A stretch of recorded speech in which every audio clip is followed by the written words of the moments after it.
nay nag mga taong naglalis ang uban magbarog yun nga sakto ilang pagtuo ilang reliyon. Ang uban mayong away Dios, ang uban mayong na pabasa na yung Biblia. Sa pagkakita ng Diyos nga espiritu mo na matod pa. Ang Diyos di na makita sa mata, lisod kayo ng pamatudan, lisod og pamatuod na. Pero ako sa akong bahin nakakita ng kong Diyos, pero dili nakubukhon akong mata, kita na ko siya. Akong piyongon akong mata, nara siya Diyos, nakita gina ko.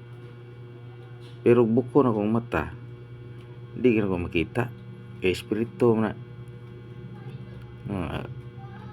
Ang ako makita kung bukhon ako kung mata, kung matubang ko sa bongbong, ang bongbong nako may makita nako.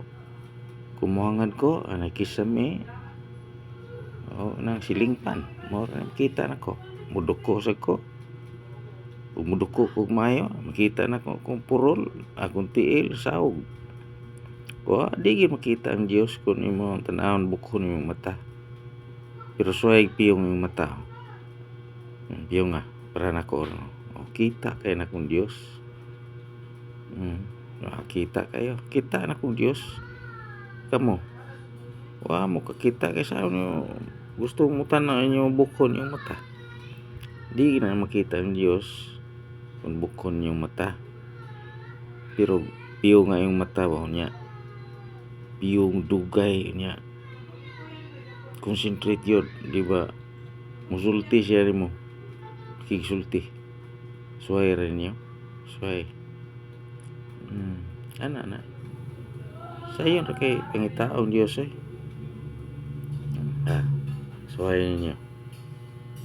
Mao na akong ikasulti ninyo kay maglalis mo ngugat yung maayo, mura yung sige kay ng mga librong dagko.